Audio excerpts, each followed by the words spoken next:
the apologetics program here at HBU, we emphasize learning through writing, the role that writing can play in helping you grapple with material and formulate your thoughts. This is predicated very much on a process-oriented approach to writing. Yes, we want to produce written pieces for publication or communicating with others, but we also recognize and encourage students to embrace the benefit of taking writing through various stages that can help you find what you want to say and figure out the best way to share those thoughts with others. As you undertake your seminar paper, keep in mind the task before you will stretch you. Writing is hard work, especially writing that is easy for readers to make sense of.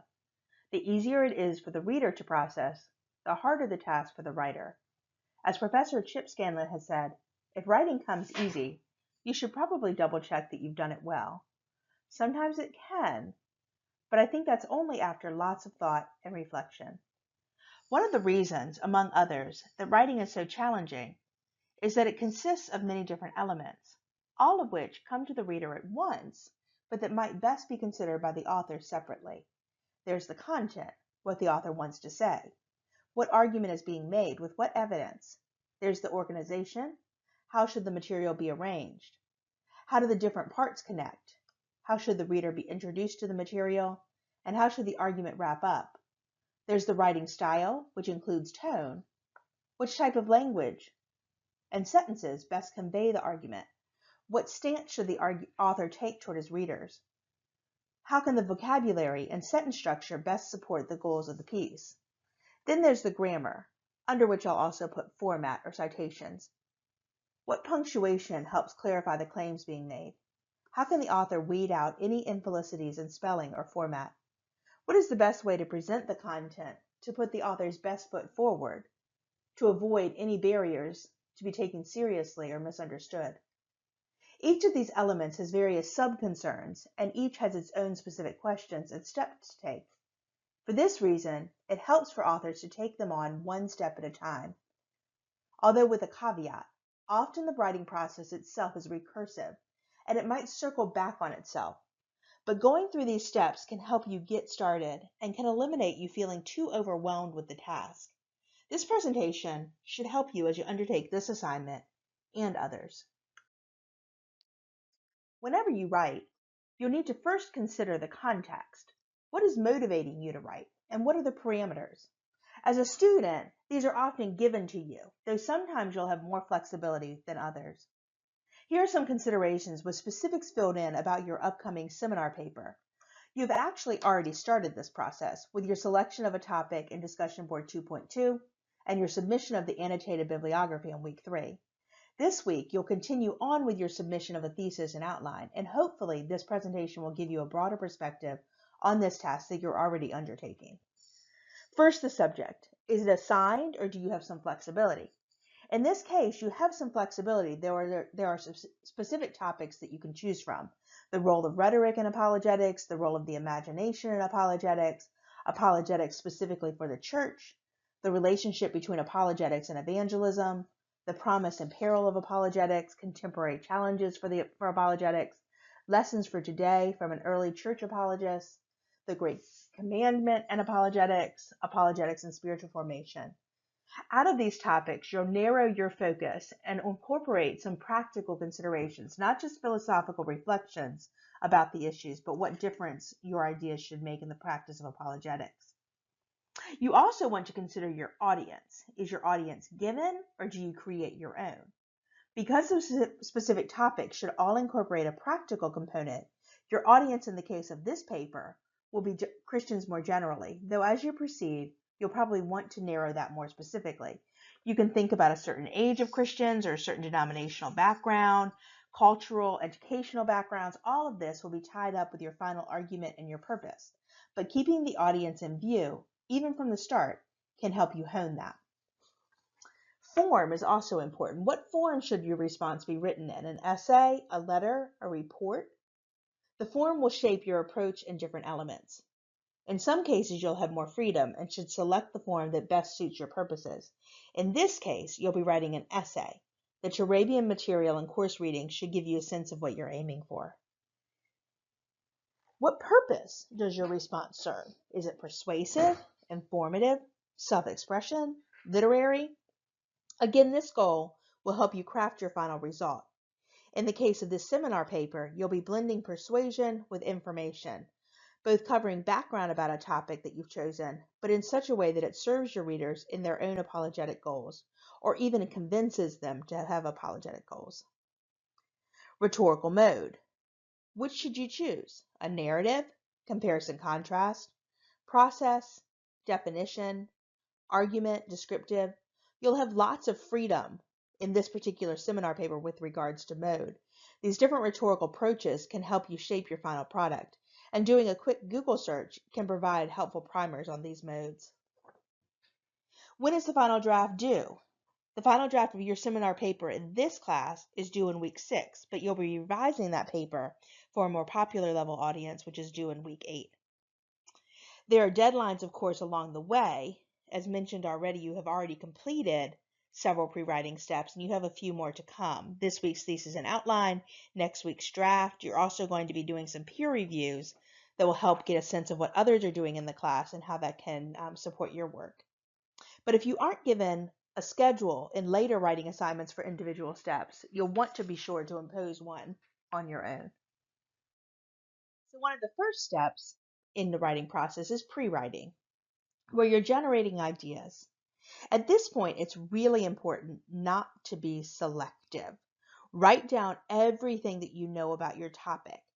Being selective will come later. You need something to get started with. Some methods for pre-writing. Some of these work better for certain rhetorical modes than for others. Some of these work better for certain people than for others. You're going to want to find what works best for you. Brainstorming is an idea where you just let your thoughts jumble out onto the paper without worrying about connections between them. Free writing is very similar to brainstorming, but you try to write in actual sentences and paragraphs rather than just individual words. Clustering, similar to brainstorming, but what you do here is to try to show connections between individual thoughts. Listing, again, similar to clustering, but each list that you make stays on topic. If you have another topic arise, then you begin a new list.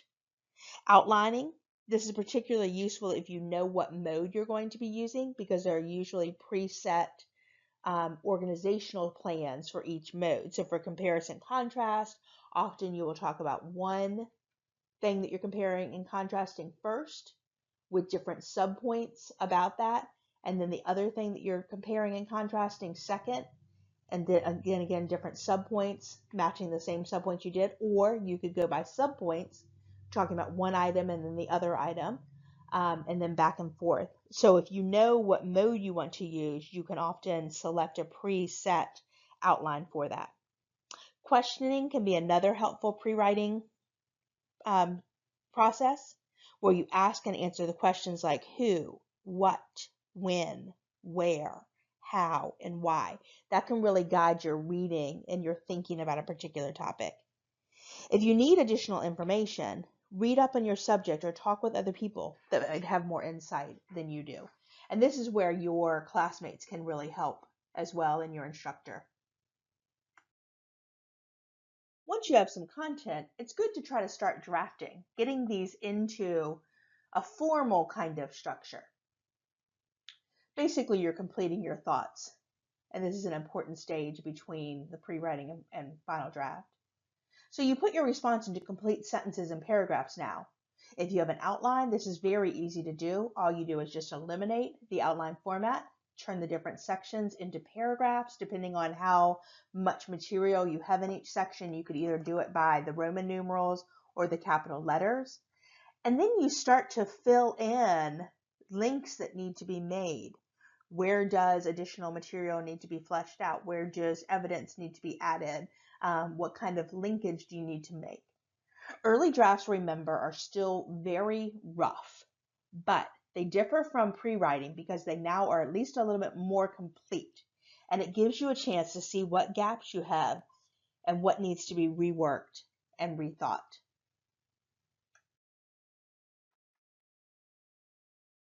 Really important stage of the writing process, and in fact one that probably takes the longest time apart from perhaps research, is the revision process. This is where you are really organizing and reworking the ideas that you've come up with. First, you'll want to really hone in on what your central point is. Restate that main idea and omit everything that doesn't relate to that. Go back through. Anything that doesn't relate, cut it. Try to figure out what your organization is for the best structure for that paper. With your introduction, you'll want a clear hook that catches readers' attention and sets up your paper. The body of the paper, it should consist of paragraphs that support the overall point of your paper. And then, of course, the conclusion, where you recap, you tie up any loose ends, you sort of move the reader forward. It shouldn't bring anything new that you haven't argued, but maybe set them out to think more about what you've stated. Go back through each paragraph, check for unity, coherence, and development. Each paragraph should discuss one topic. Any sentence that's unrelated to that topic should be omitted. Don't worry about cutting things at this point. I know sometimes you want to hold on to, what you've written, but feel the freedom to cut. Be encouraged. If it doesn't fit, it really shouldn't be included. Each sentence should also flow smoothly into the next and help your reader understand how your thoughts are connected. Additionally, each paragraph should cover the topic fully. Ask yourself, what else might the reader need to know or want to know about this topic? Paragraphs are held together, of course, by topic sentences, so use that as the guide of whether or not something fits and how it fits. Omit unnecessarily repetitive words or ideas. Tighten up your sentences. Prune anything that's too wordy.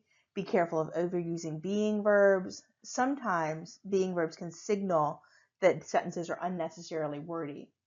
Additionally, if your argument doesn't quite match what you came up with, but you like what you came up with, feel free to work your argument. Return back to your thesis.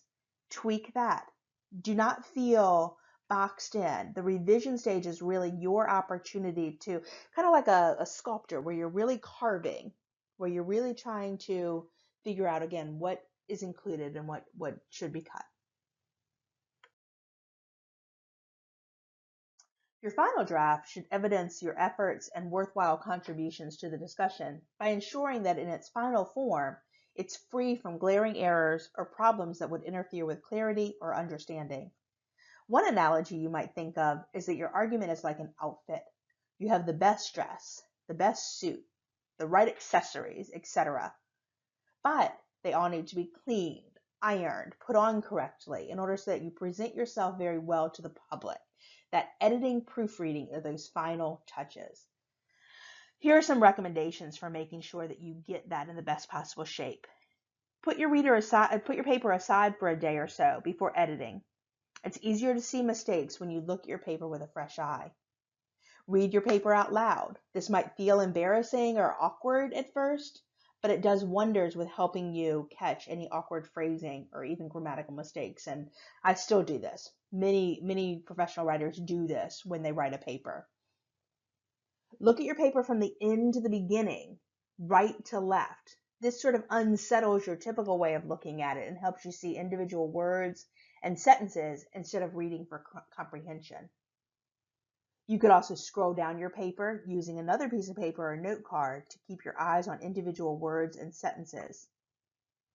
Know that your particular grammar weaknesses and look especially for them while you read. And this is as you write more papers, going back and looking at previous ones can really help. Some big mistakes that often occur or big weaknesses that people often have, things like fragments, subject-verb agreement, comma splices, pronoun references, run-on sentences, maintaining consistent verb tense, and unnecessary commas.